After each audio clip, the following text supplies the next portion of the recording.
Welcome to the DBS Films Podcast. My name is Kellen. With me, as always, is my brother Brendan, and together we make movies with DBS Films. So today we are going to go ahead and talk about our first venture into found footage, which is Into the Forest.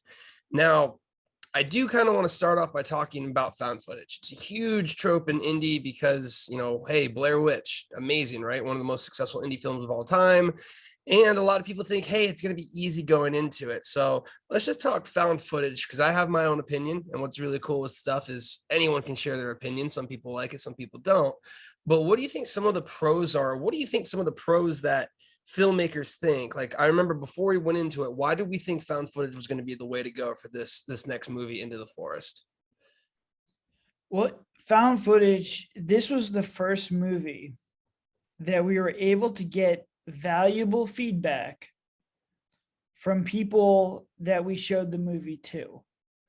In all our other previous movies, they were focusing on audio issues and cinematography issues and just some of the other issues that come along with trying to make a cinematic movie with cinematic cuts. Into the Forest, because it was found footage, you can get away with having sound issues and you can get away with having visual and cinematic issues because it's part of the movie. It's, if you're using a shaky cam and you're doing found footage, you're not expecting perfect audio and you're not expecting perfect visuals. This was the first movie that we actually got actionable feedback on the plot, the characters, and the pacing. So this was a monumental task for us because it's the first time I was able to show friends and family the movie and get very valuable feedback. And that's all due to it being found footage. So is found footage my favorite? Not really.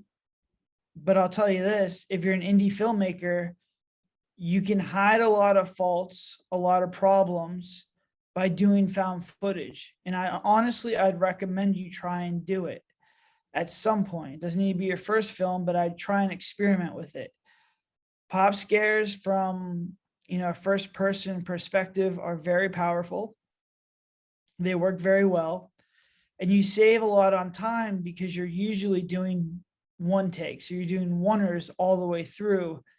And also in the editing process, since you're doing oneers all the way through, it's a very, very easy to edit found footage as opposed to cinematic where you have multiple cuts. So do I personally like found footage? Not really. But do I recommend it to independent filmmakers who are trying to do something on the budget, very cheaply with not a lot of experience? Yes, because you can hide a lot of problems with it. You can get it uploaded. Your post-production is going to be much easier. And I would highly recommend it just to understand the filmmaking process in general. So those are definitely what I look at as the best elements of found footage. What you said, you can hide a lot of it because it's like, oh, that's how it was supposed to be done because it's not cinematic, where if you're watching a cinematic movie, you're instantly now being compared to other cinematic movies, which, potentially have 100, 1,000, even more times your budget that you're working with. So you do get a lot of ability to hide those things. And then, to me, really the editing is the major difference with the positive. I mean, we crank those things out because you don't have any options. You don't have to cut back. You don't have to really do any of this. And, like we said, you can leave in any of the issues because that's part of the found footage element to it. With that being said, I will say I absolutely hate found footage. I just cannot do it. I don't really like it anymore. And I think the main reason for it, again, what I do want to mention is everyone's opinions their own. And a lot of our super fans love our found footage ones. They think they're the best. Like they really, really love them. And every person, because it's art and entertainment, is correct in their own opinion. And that's it. So you can never tell anyone else what to think about films or anything. So some people love it. Me personally, I don't really like it because I think when I'm going through the indie films and I find a found footage one, it's typically of much lower quality because yes, you don't have the technical issues, but I think the biggest cons, and this is going to be the next part I want to talk about, the biggest cons with found footage is you really need to understand the pacing because downbeats, because they're long oneers, will absolutely kill you. The momentum will completely dry up. It's also incredibly tough for your actors because now instead of having cuts to hide back and forth with the lines, if they screw up or deliver a weak line, you have to continue to go. So I think what you make up for in the technical difficulty, you almost sort of lose in the pacing element to it. And I love indie films and I watch them all the times, but I usually have a rule now of it has to be cinematic because I've seen so many found footage movies where nothing really happens and you just kind of meander through this video with no real pacing points. So what do you think some of the cons of found footage are? It's difficult on the actors. I think you hit the nail on the head. It's very difficult for them to do oneers because you're doing multiple takes with two or three characters in the one take, and they all have to hit their lines and they have to deliver them very well, or you have to cut it and then just start over. So I think that's definitely a con.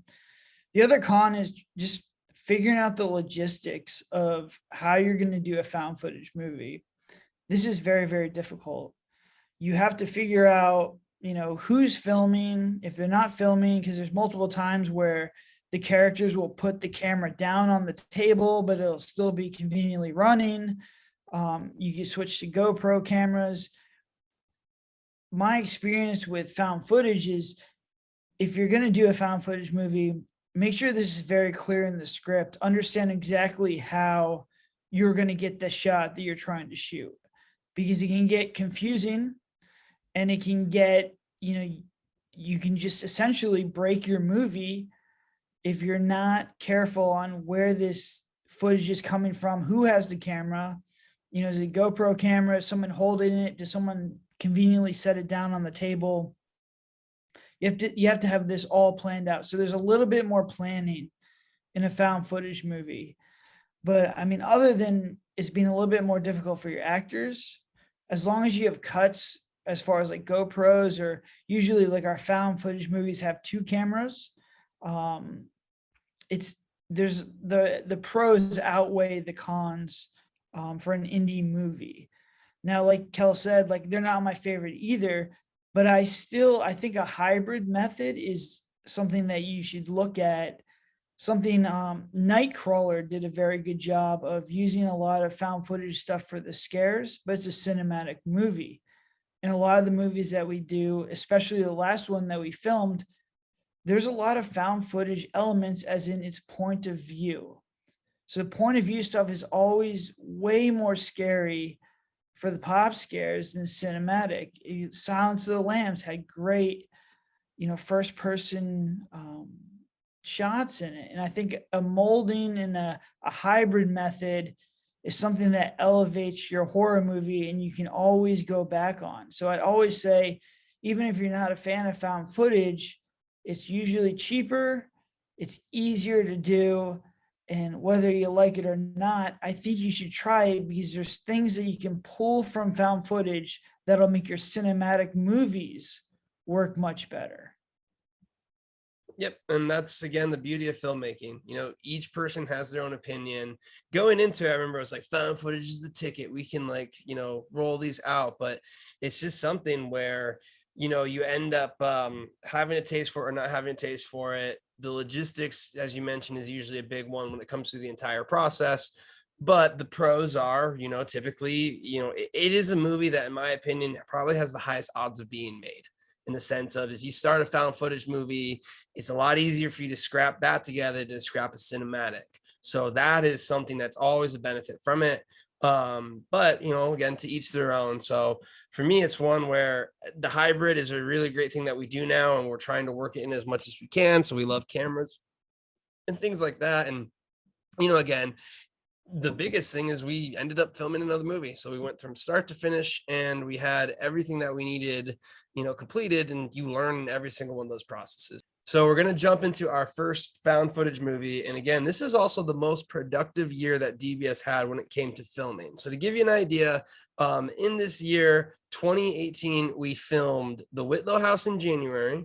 We filmed Into the Forest in April. In June, we filmed The Haunting of the Suicide House. In September, August, we filmed The Morgan Estate. And then in November, we filmed The Devil in the Room. Now, I want to make something clear. I said the word we filmed, which means while we filmed those movies, we only got through the Whitlow house. And on top of that, we got through Into the Forest and Unseen. We turned those around in record time. So that kind of goes back to, what we were saying about the pros is you can turn them out and release them. So, we filmed Whitlow House. We're feeling, again, you're going to feel just amazing after you film the movie, but not after you actually edit it.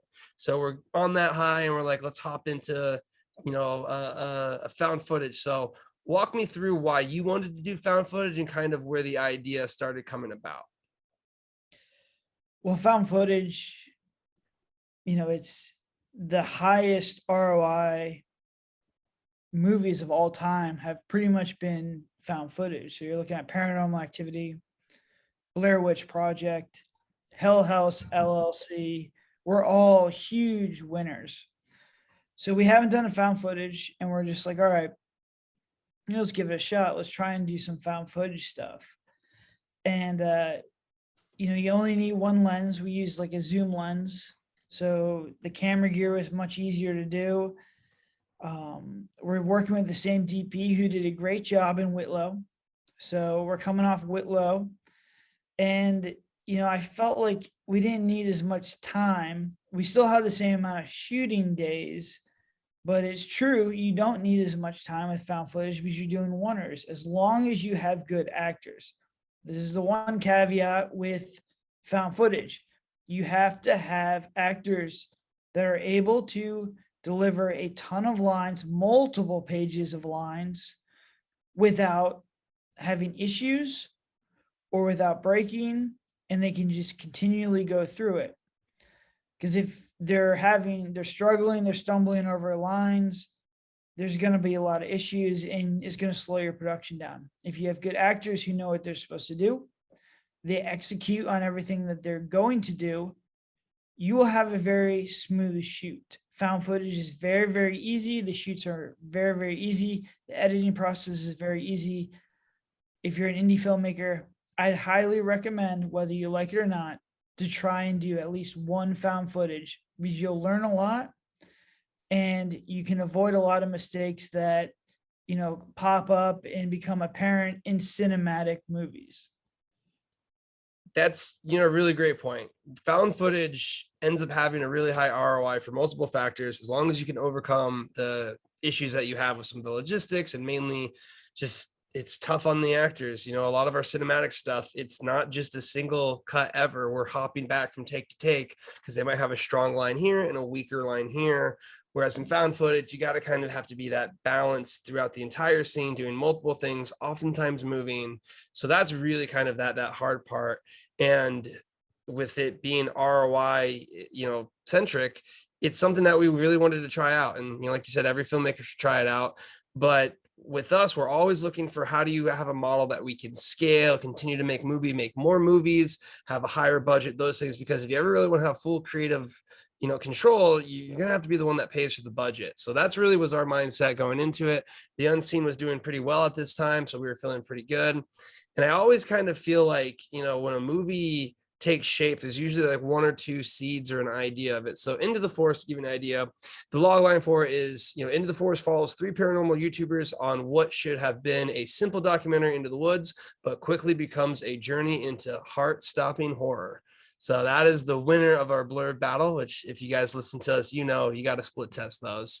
So it's a group of YouTubers. There's our angle for it being found footage. They go into the forest because the woods are spooky, and they encounter a shapeshifter is essentially the concept we ran with. And when a story comes about, I always feel like it's one or two ideas we had. And really, I remember thinking to myself, oh, the idea of the ending was a cool idea. We do a little twist, watch it, you'll see it, and it's kind of a unique twist, but I almost feel like we backed out of that. So do you want to talk about the writing process and how you almost find one little thing that slowly evolves into a full story?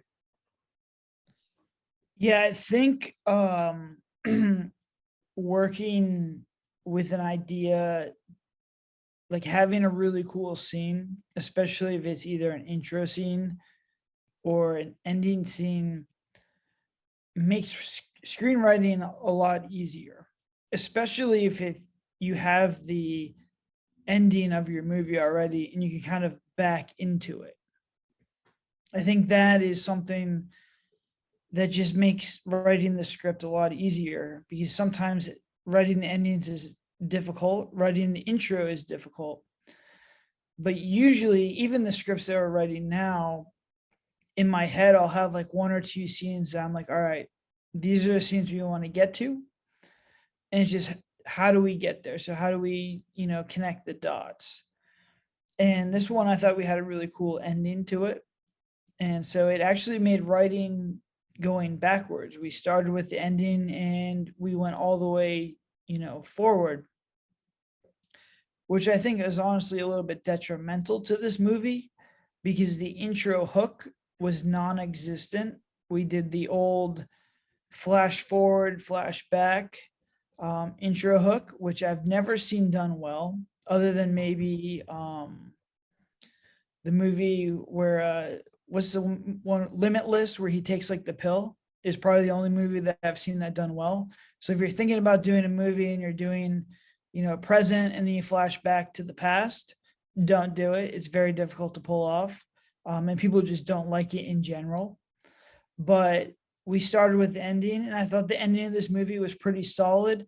I don't think it was understood, was the main issue. There's a lot of stuff. And like I said, the most important part of this movie is we got very valuable feedback from a lot of people who watched it. This is the first one where we got actionable, valuable feedback from people who were not horror fans, just friends and family watching the movie. And it was a milestone for us because all the information, we gathered it all and we stopped making the same mistakes. So the ending was cool that we wrote because it's a good ending. The problem was people didn't understand what was going on in the movie. We never made it clear. We never, explained the plot very well. So people were confused at the end, where when we were writing the screenplay, it was very, very clear to us, but being clear to the screenwriter, filming it, editing the movie, and then making it clear to the audience is a very difficult process. And that was pretty much the learning point of this movie. I completely agree with that. I think this was the first movie, because really again, we didn't get the feedback until later on, but when we got the feedback from both this and the Haunting of the Suicide House, which was the next found footage movie we did, it really did explain, people were like, I don't really know what's going on. And you're like, what are you talking about? It's super clear, and it's crystal clear for you because you wrote it. So I think what ends up happening, and this is something that I think is one of the staples that I always recommend as a film writer, you got to tell the story at least 3 times specifically in a scene. And if you look at almost like the Haunting of the Suicide House and the Haunting of the Morgan Estate, throughout the movie, there's almost kind of, or the Devil in the Room, there's almost kind of checkpoints you hit where one character to another character is like, hey, just in case you're not paying attention, this is what's going on.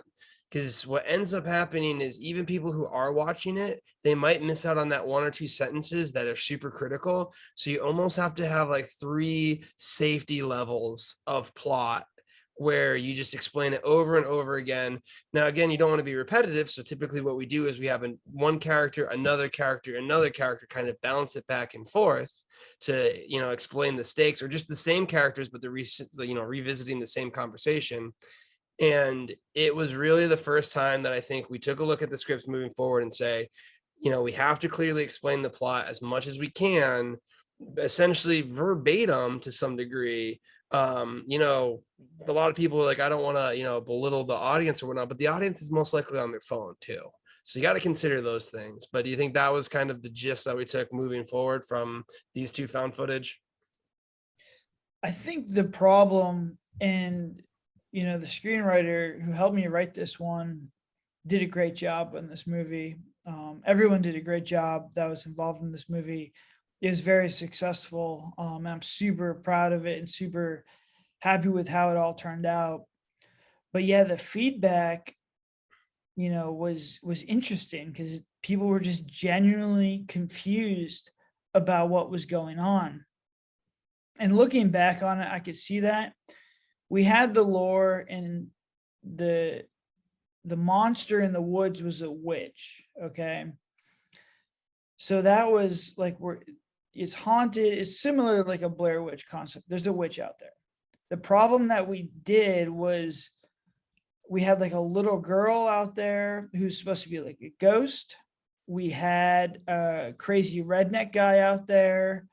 We had like it turns into a shapeshifter at some point.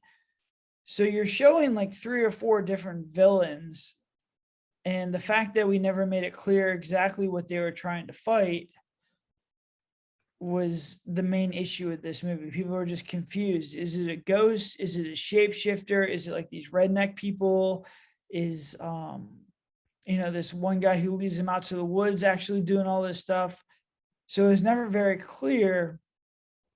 And when it wasn't clear, people were just confused at the end, because at the end it becomes like a shapeshifter. But we never really brought that up. And so you have to, like Kel said, you have to really make sure that you're drilling home the plot. You're drilling home exactly what's going on and what's going to happen in the movie. And when you're writing a screenplay, it was very clear to myself. It was very clear to the writer who wrote the screenplay. It wasn't clear to the audience because the audience is on their phone. They're distracted. Like, our movies are not in movie theaters. So you really have to reiterate the plot multiple times and make it very clear what you're trying to do and what you're trying to achieve. And we did this in a later movie, The Morgan Estate, and we did it almost where I felt like it was excessive. But the feedback from that movie was, oh, I understand what's going on. So even if it seems a little bit excessive, that's probably the right amount. We're not trying now, if you're in the movie theaters and people are, they can't go on their phones and they have to watch the movie, you might be able to get away with it a little bit better. But most people who are watching our movies are probably high and drunk at 1 a.m, on Amazon Prime. Their attention span is non-existent. And so you have to really just be careful of what you're doing and make sure that the plot is crystal clear. And I've never had feedback where someone's like, hey, you explained the plot too much. That's never been a feedback. So if you're looking at a screenplay, you're looking at your plot, and you're looking at, where you're going with the script, always go more than less. Yeah, and that was really the big takeaway from this. And I will say I absolutely love our Amazon Prime watchers who are viewing us at 1 a.m, and we want to keep them entertained. And really, I would say as a screenwriter, you're going to fall into this trap more than anyone else because you literally wrote the script. Like, when we wrote this script, it was super clear. This is a shapeshifter because we mentioned it once or twice. And if you connect the dots for them, and connect the dots for them 3 times. You can do it in a way that's not, belittling. You can kind of just say, hey, this is the stake element here. A lot of times it's someone questioning and confirming them. We even have a joke now. It's called Jake by the Lake, which is the scene that was the main plot dump that, my brother was talking about, where if you kind of write it and listen, this is like you're just listing out the entire plot, and yet people loved it because it set up the ending so perfectly.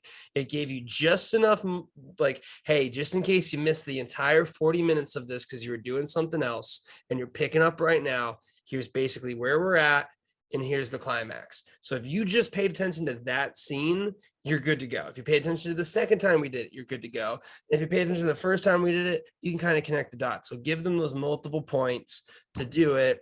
And also pick one thing. As you mentioned, we had a lot of things there. Pick one thing, make it simple, reiterate it 3 times. And that's kind of, the big one that came out of the screenwriting process. So other than, that, which we only saw in hindsight, I would say this script was pretty smooth process of getting it done. We finished Whitlow and we're on to another one, and we cranked this thing out probably in about a month or two. Yeah, the screenplay was done within a month. The screenwriter was very, very good. He's one of my most talented writers. Did a great job on it. I think the original draft, everything they were doing was very long, and we really did a good job of consolidating and cutting a lot of fat.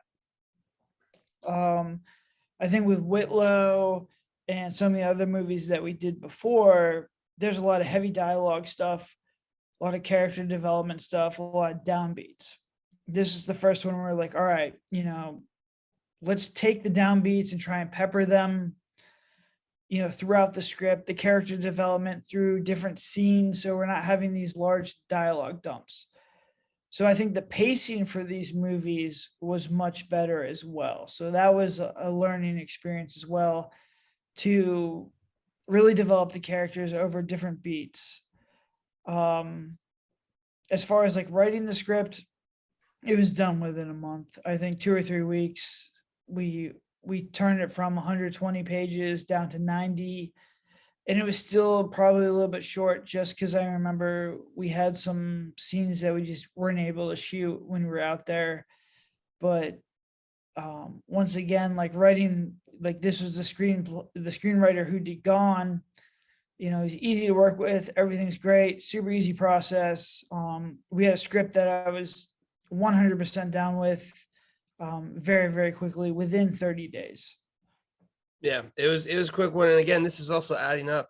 Now we have this experience with the screenwriting process, and we understand beats, and you literally, this was, I would say, Whitlow was kind of the first movie. Well, I mean, you do it for all the movies where you basically visualize the movie. But as we're getting through this process, I mean, it starts becoming so much clearer when you're reading it on paper, having making through the film process, having make, how am I going to film this? How am I going to edit this? So you start getting momentum. And I think that honestly helps with screenwriting. I think if you know what you can film and edit, that's going to give you a scene you can fall back on. Do you want to comment on like just how the experience made the process easier, and how it just, again, by doing something and completing it, that's by far the best thing you can really do? Yeah, I mean, I think the myth is that like people are just naturally talented when they start, like, they become a movie maker and they have a huge hit, and they're just like, that person was naturally talented. And a lot of the times they have a lot of background work that you just don't see. And a lot of making a successful movie is avoiding the mistakes that you made before. And we made a lot of mistakes. This is what, our 5th film. So we made a lot of mistakes within the other 4. We learned from those mistakes and we just didn't repeat them. And I see a lot of indie films. I'm like, damn, man, for a first indie film, they did an amazing job. So I go to IMDb, I look at what they did. Oh, they've been working in documentaries for the last 15 years. So they know how to like tell a story, and they know how to, do shots. Or look at another really good indie film, and I'm like, man, this is a great low budget film. I look back, they've made 7 or 8 different films. So I think it's very, very rare that you come off your first movie and it's a smashing hit. I just don't think there's usually something behind the scenes. You either made a ton of shorts, you've done something else in the documentary work or commercial work. Like David Fincher, ton of commercial work before he even started doing feature films. And then he did, I think it's like Aliens 2, it flopped, went back to commercial work, and then he went back to feature filmmaking. So very rarely do you just get into this and you make your first film and it goes gangbusters. So I think it's more of, you have to make a lot of product, you have to get a lot of feedback, and then you just have to make a commitment to yourself. You have to put your ego aside and make a commitment to yourself not to make the same mistakes. So it's like, all right, I've made 5 movies.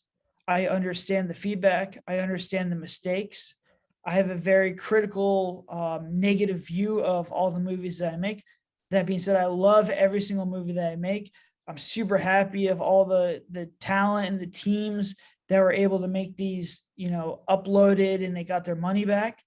But that being said, I'm very critical of everything that I do because I do not want to make the same mistakes again. It's okay to make a mistake. It is not okay to make the same mistake twice.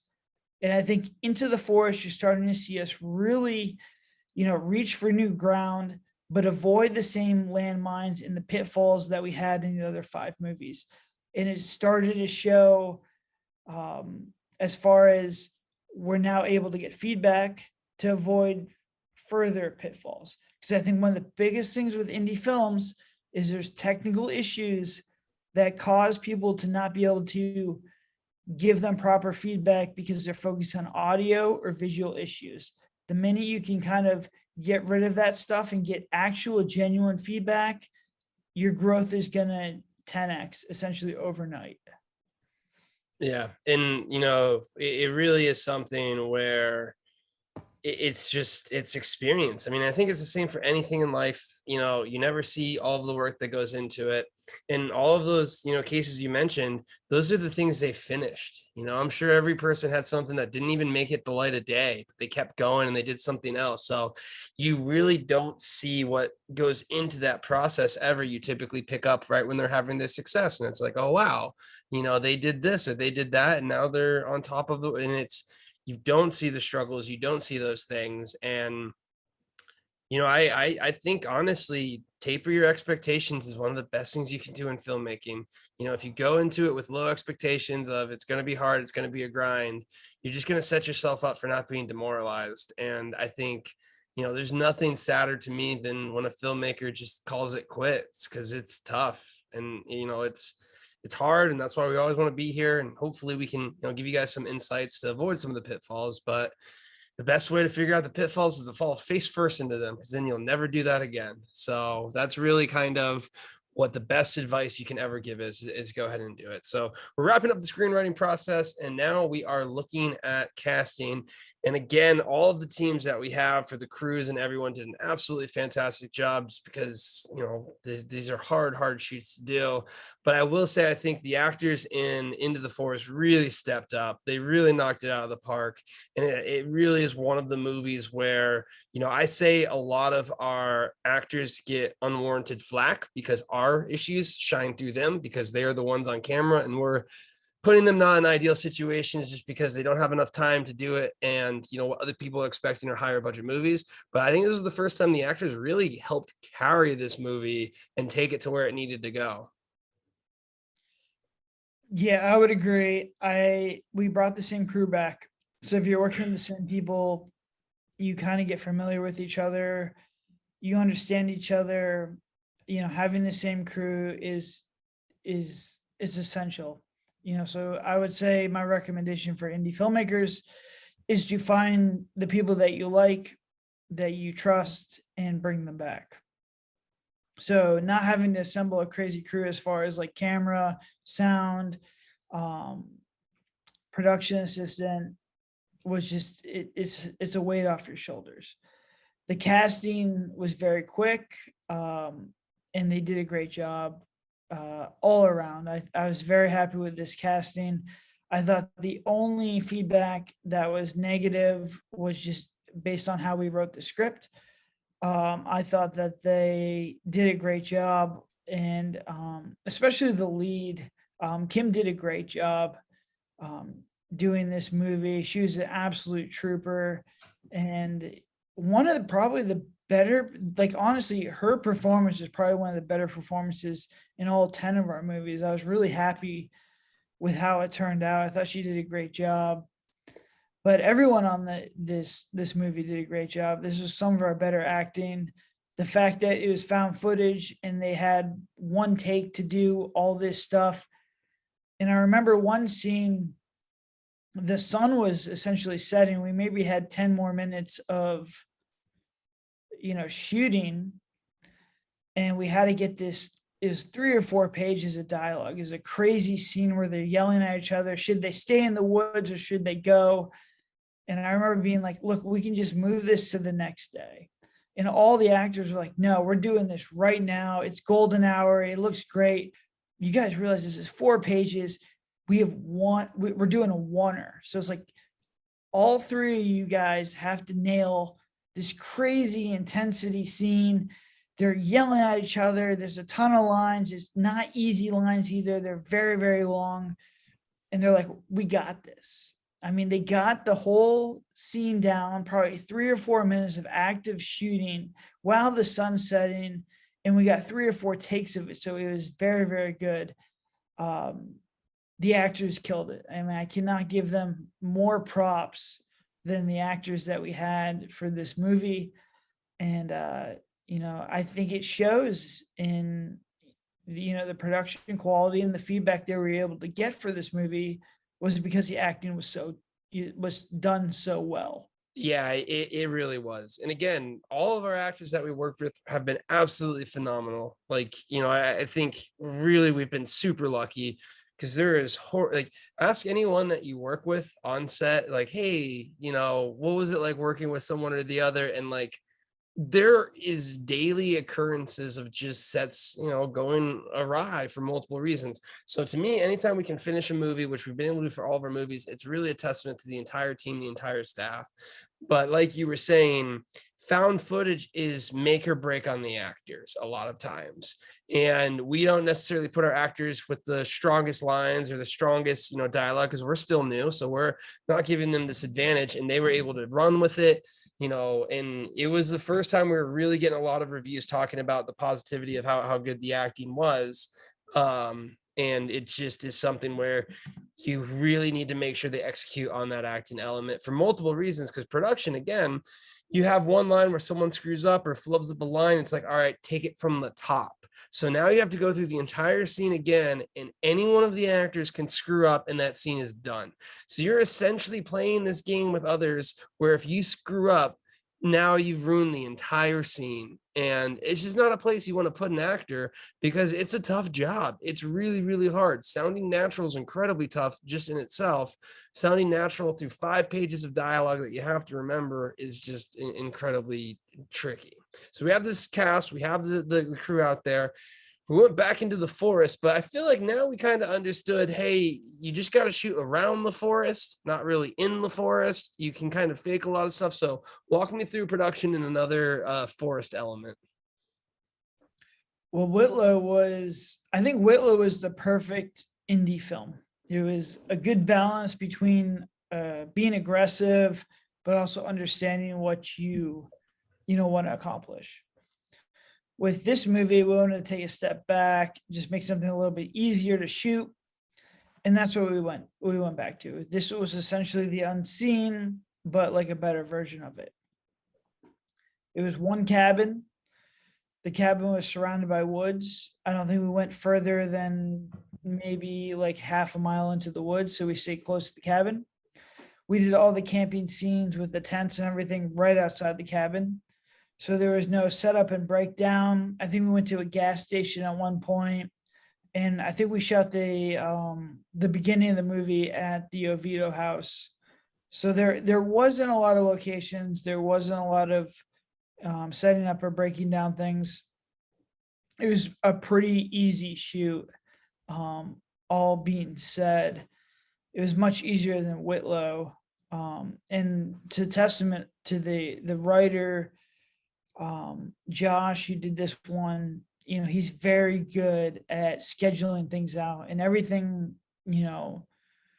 went exactly as planned until essentially we had like a tropical storm warning on the last day, but we'll get into that later on.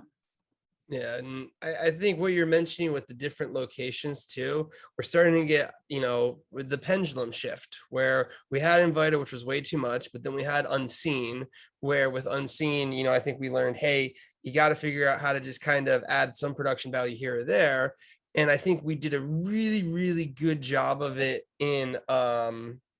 in into the forest, because yes, we did have like a gas station scene, and we ended up picking up the intro scenes because we just ran out, we needed to add more time. So the whole idea of the intro where we have different interviews, that kind of came after, you know, the editing process a bit.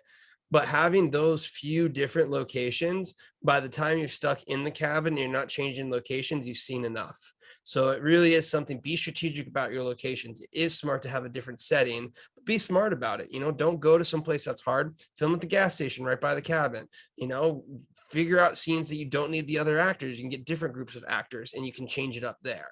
You know, if you have the same actor at every single location, now you have something that's tying you to them and their schedule. So I think it kind of starts showing through just how we get better at production and just planning the film shoot itself. So, you know, this was one where I think by the end of the shoot, you know, it was smoother. We understood the big pitfalls. And again, as long as you miss the major pitfalls, you're going to be fine. You know, you're going to have little issues here, but I would say, you know, Morgan Estate kind of came back and we ran out a little bit of time of lit. So Morgan Estate was probably the next one. And, you know, again, there's just whole sorts of reasons that go in a different movie.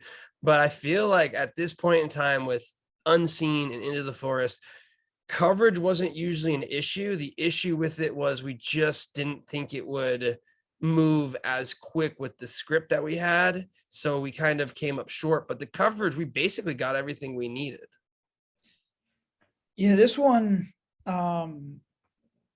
we had a lot of good coverage. The DP did a great job once again. There was a couple scenes that we just had to cut just because of lack of time. The one thing that we learned a lot from this movie was because it was all at night. Shooting through the night is very difficult on your actors and on everyone else. So you're sleeping during the day, but you're shooting at night. The last night, we just essentially ran out of night. The sun started to come up and we had to scrap a couple scenes. I think this movie would have been our first movie that would have been an hour 10, hour 20 minutes. We were just missing two scenes that were probably 5 minutes apiece. So this is our closest one to making a full feature. We just ran out of time. Now, both scenes were very aggressive. I don't think we would have been able to pull them off anyways. And they would have been scrapped in editing. But for the most part, this one was super smooth. And, you know, we got a lot of coverage. And the crazy thing with found footage is if you don't like the pacing, you could do jump cuts. So you just literally cut through a whole bunch of frames and you just end up in another. It's almost like you're just jumping through time. Nobody said anything. You could jump cut around. You could really fix the pacing. So with found footage, you can really, for the first time in our movie history, we were able to adjust the pace to feedback that we were getting and adjust the pace to what we wanted via jump cuts. Nobody minds the jump cuts as long as it's found footage. You can't do jump cuts cinematic. Well, you can, but you have to do it carefully. Yeah, it's a very good point. And what I kind of mean from the coverage is it was probably the first movie, and this is a testament to, you know, found footage in general, that before it was kind of how do we make this scene work? This was like, oh, here's the scene. And do we want to make it shorter or do we want to make it longer? And then you just plop it in the timeline. So it was one of those things where, you know, once we got to the editing, you know, it was more so how does the pacing work? Like you said, where are we jumping? Where are we organizing these scenes? Then how do we get this scene to just work? And that in itself is kind of, as you're maturing in the process, and also it's found footage. So this is naturally going to be easier for you to do like this. It's something that you experience. You know, we had the storm out and everything like that. And I think this kind of goes back to, you know, have an extra day, always have an extra day. I know we always plan for an extra day when it comes to filming, and what ends up happening is you always use it. So that's usually one of the better things you can do. Now, coming off of the production of this one, you know, we're going to head into the editing process, but this was probably the one where I remember as we were filming this one, we already had the concept for the next one, which was The Haunting of the Suicide House. And we were already, I want to say we were probably like if not like the beats, we already had a rough. Cause I just remember being like, this is it. We're going to continue grinding. You know, we made one movie, we made the second movie film. Now let's do the third, fourth. Because again, the more times you put out movies, the more chances, the opportunities you have to make your money back. And on top of that, you just learn from them. So you want to talk about kind of the idea of what DBS was going to do and how not only you kept up the momentum for one movie, but you kept it up for the year. When we finished this movie, or when we were still shooting this movie, I was working with the writer on the Suicide House. When I left this movie, we had a full script ready to go for the Suicide House movie. So I think I went back and I took like a couple of days off to just get my brain, back to normal, get my body adjusted to, not working 18, 20-hour nights for 7 days in a row. And we hit the ground running. We started casting within a week of this one. So it's just keeping that momentum up. The screenwriter of Suicide House did a great job.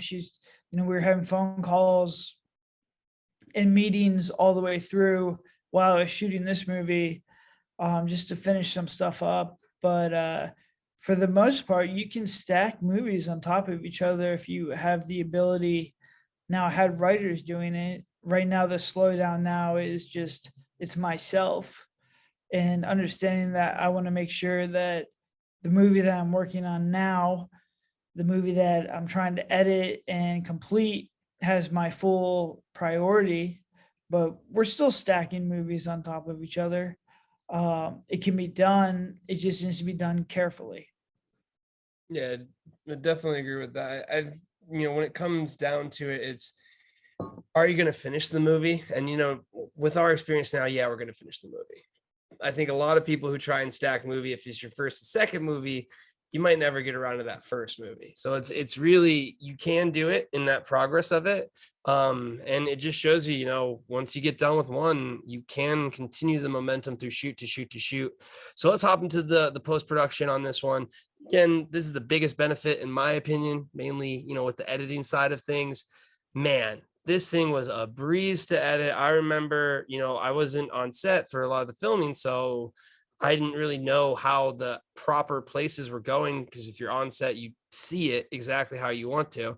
It's still super easy for me to put together just based on the script. And these are the scenes. And, oh, this is the scene here, drag and drop, drag and drop, drag and drop. And, really, that's such a motivational thing, having a smooth editing process. So you want to talk about the difference between a Whitlow and a cinematic and the found footage in that editing process, just how you feel throughout the entire time. Because for me, it just flies by. With found footage, you're going to do a lot of oneers. So you're just stacking scenes on top of each other. There's not a lot of, choosing different reactions because you just don't have them. We had a little bit of audio issues with this one. And we had a lot of pacing issues, but we learned the pacing issues after we got feedback. So there really wasn't much we could do for that.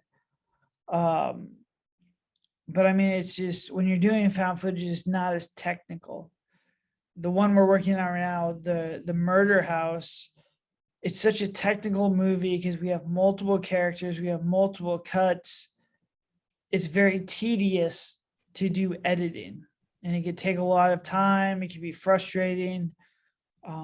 You get a good product out of it, but it's just like, you really have to dive into it and control the movie yourself as an editor. With found footage, there's only a couple of different tracks you can use, which could be a good thing, if you have good actors and you have good takes, or it could be a bad thing where you don't have the takes you want, or there's issues with the takes. So it's a double-edged sword, essentially. With this one, we knew what we were trying to do, and it was very easy to edit. And, when we got the feedback that we got, as far as like pacing and understanding who the villain was or what the monster was, at that point, it was just something we had to just put in our pocket because there was no way to fix it. a lot of the scares where there was no suspense, um, and the confusion as far as who the monster is or what the villain is, that's legitimate feedback. But there's no way for us to fix that in post. So we just kind of had to roll with the best take or the best cut that I thought was the best cut, and just take that feedback and learn from it and use it in another movie. As far as like trying to cut the movie to feedback, when you do found footage, you can't really pace the movie or change the movie as much as cinematic. So that's definitely a downfall.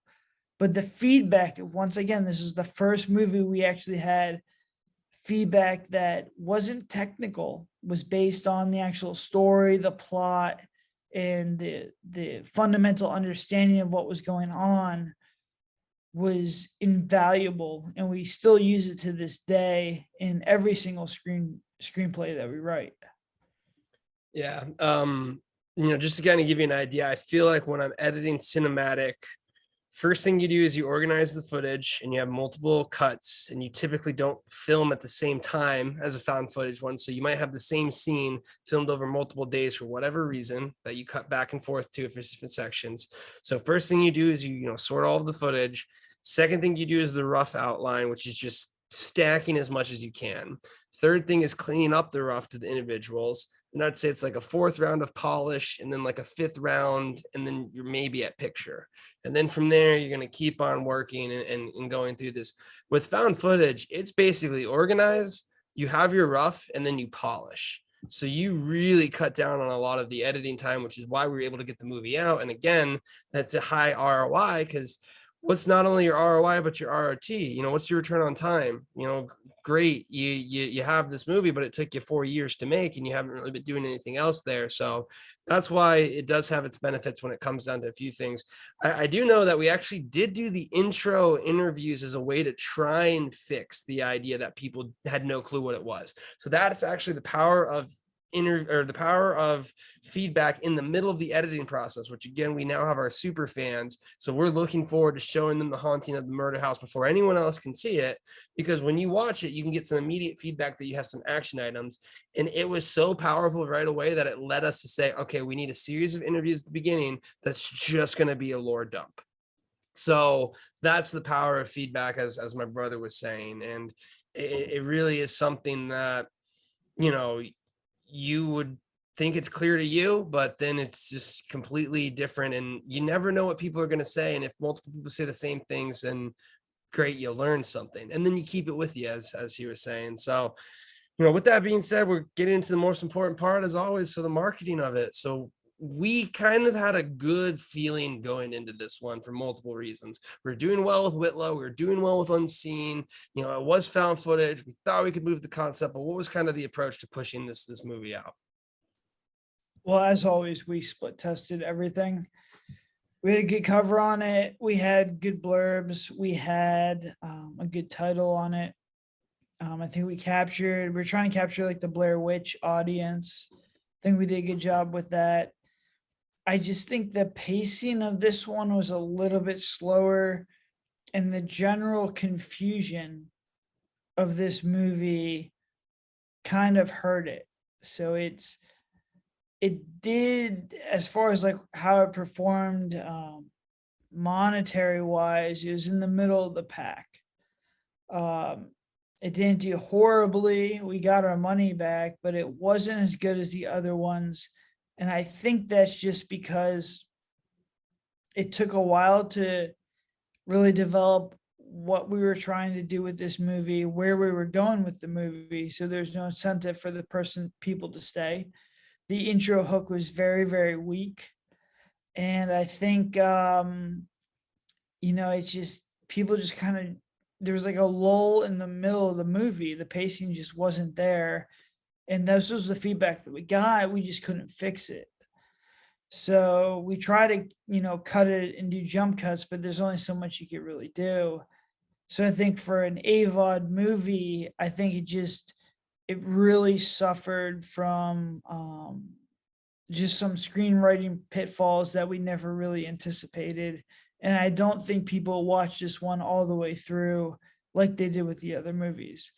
But as far as getting a good cover on it, a good blurb, and getting organic traffic, it definitely hit all those marks. It was just the finished product was missing some polish. It was missing some things that needed to be in there to really get this thing, to get people watching it all the way through. Yeah, I agree. I think having that first intro is super critical. And in the next found footage we do, we actually start off with the intro that's essentially explaining the plot and the stakes, kind of piquing your interest in going through it. Whereas the intro we had was kind of, cutting something from the future that we replay. No reference point. Yeah, he's in terror and something bad's going to happen. But I mean, realistically, that's going to happen to them. So you're not really giving the audience anything. And then from there, they have to go through the character development. And until things really pick up with that first night scare with the redneck there, you're not hitting any of the beats. And again, it is so critical that you move. Do not be boring. That is the most important thing. So with that being said, we are going to wrap this episode up. Next time we are talking The Haunting of the Suicide House, which is actually a revisit of the haunting of the murder house that we're doing now. So it's going to be really cool to talk about that as we're going through the process. This is another found footage movie, but I think we already took some of the things we learned from the past movie, did this one, but this movie was literally done in like 2 months. So the next movie we did was like a testament for written, filmed, and out and monetized in just record time. And it definitely shows you that there's a lot of different elements that come to filmmaking and what type of movie you make. So as always, you can find us online. The biggest recommendation I have is our Discord channel, because that's where we post all this cool content. You can actually become a DBS super fan, which gets you a whole ton of perks, such as your name in our credits, first look at all of our movies, so you can give us the feedback, just like we learned for Into the Forest, feedback on our scripts, and just a really, really cool group of people. Honestly, huge shout out to them. They're just such an inspiring group of people that make us push forward. So we will see you guys later. And again, thank you so much for watching all of our films.